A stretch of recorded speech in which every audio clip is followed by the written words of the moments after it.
Hello dear NEET aspirants. Today I will discuss here about the glycolysis pathway. The glycolysis pathway जो है ये काफ़ी simple और easy way में हम यहाँ पे समझने की कोशिश करेंगे. This lecture will be totally based on NCERT. So हमारा जो रॉ मटेरियल होगा for the glycolysis that is glucose. Glucose as a substrate use होता है ग्लाइकोलिसिस में.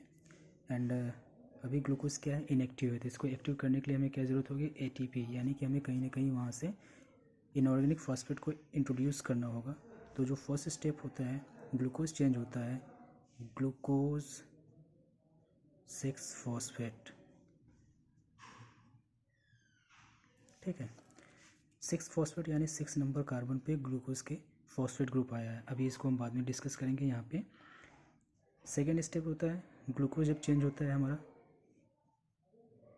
फ्रक्टोज 6 फॉस्फेट में, that is fructose 6 phosphate.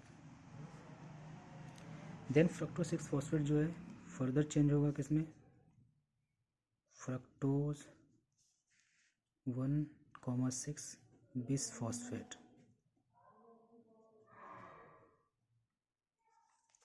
Fructose 1, bis phosphate ये further change होगा किसमें, ग्लिसरल्डिहाइड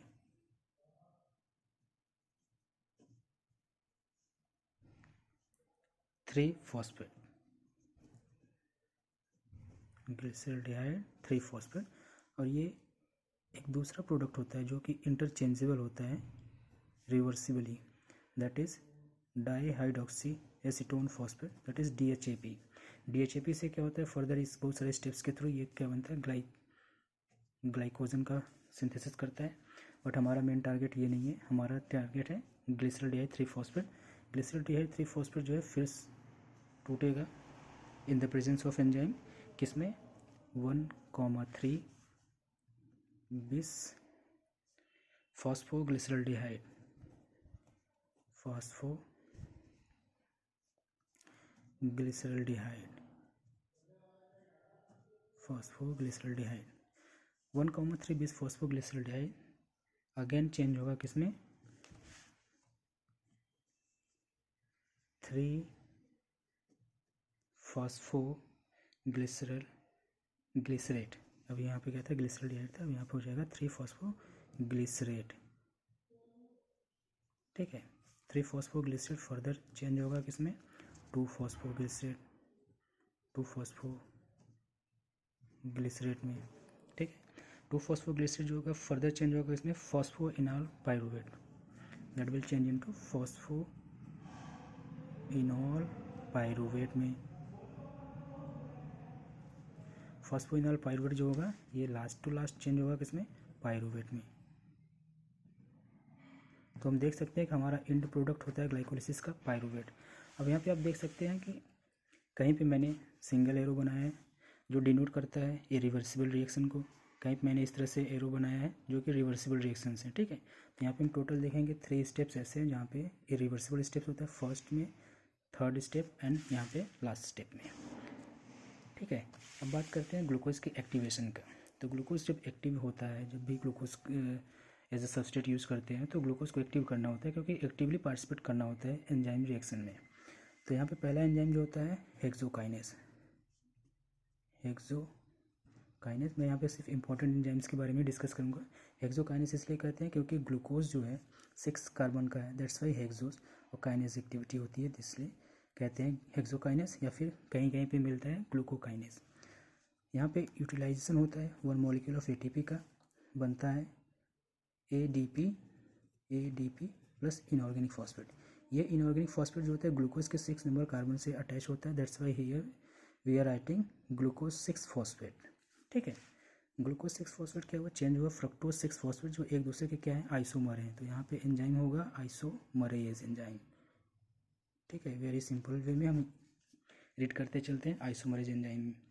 देन बात करते हैं फ्रक्टोज क्या हुआ, 6 टूटा किसमें, फ्रक्टोज 1,6 बिस फॉस्फेट, यानी यहाँ पे अब 2 इनऑर्गेनिक फॉस्फेट आ चुका है.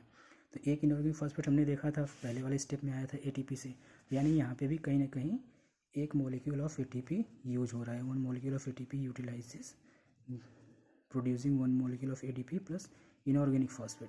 ये इनऑर्गेनिक फॉस्फेट जो है फ्रक्टोज के फर्स्ट नंबर कार्बन से जुड़ता है, अटैच होता है। That's why here we are writing fructose 1, bis phosphate.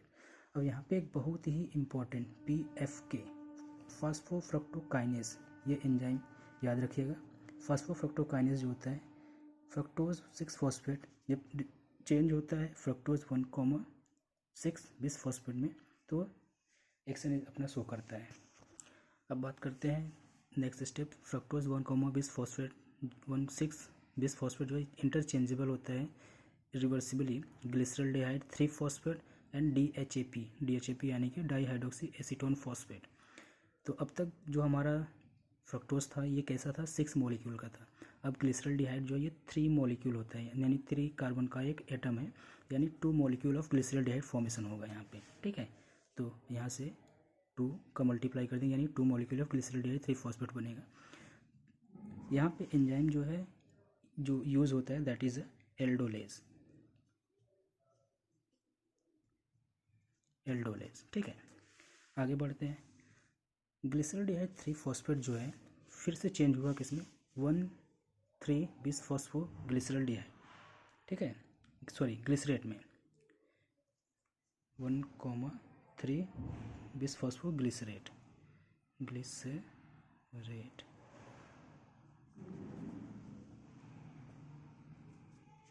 यहाँ पे हम देखेंगे कि 2 molecule of NAD plus change होता है 2 मॉलिक्यूल ऑफ NADH में plus 2 molecule of H plus.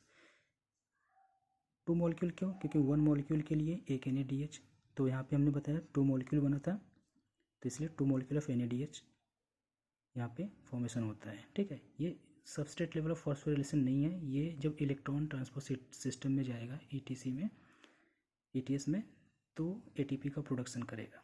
हम यहाँ पे टोटल नंबर ऑफ ATP भी कैलकुलेट करेंगे, कितना हमारा ATP प्रोड्यूस हुआ at the end of glycolysis. Then बात करते हैं 3 फॉस्फोग्लिसरेट के। 3 फॉस्फोग्लिसरेट जब फॉर्म होता है तो यहाँ पे 2 मॉलिक्यूल ऑफ ADP यूटिलाइज होता है and 2 molecule of ATP formation होता है प्लस 2 इनऑर्गेनिक फॉस्फेट के साथ ये कंबाइन करके एडेनिन डाइफॉस्फेट जो है एडिनोसिन ट्राइफॉस्फेट में चेंज हो जाता है।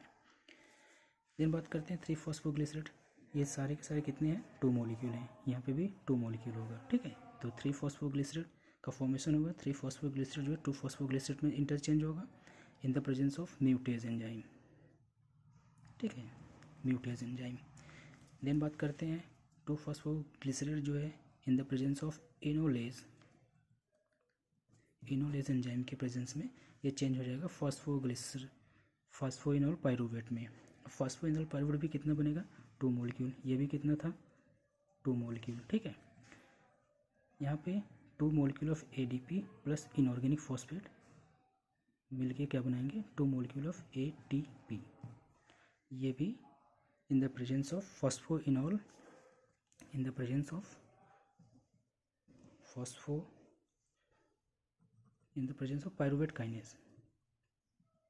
पाइरूवेट काइनेज एंजाइम है, उसके प्रेजेंस में फॉस्फोइनोल पाइरूवेट जो चेंज होता है किसमें, पाइरूवेट। तो हमारा एंड प्रोडक्ट जो है ग्लाइकोलिसिस का क्या है, पाइरूवेट। Thank you.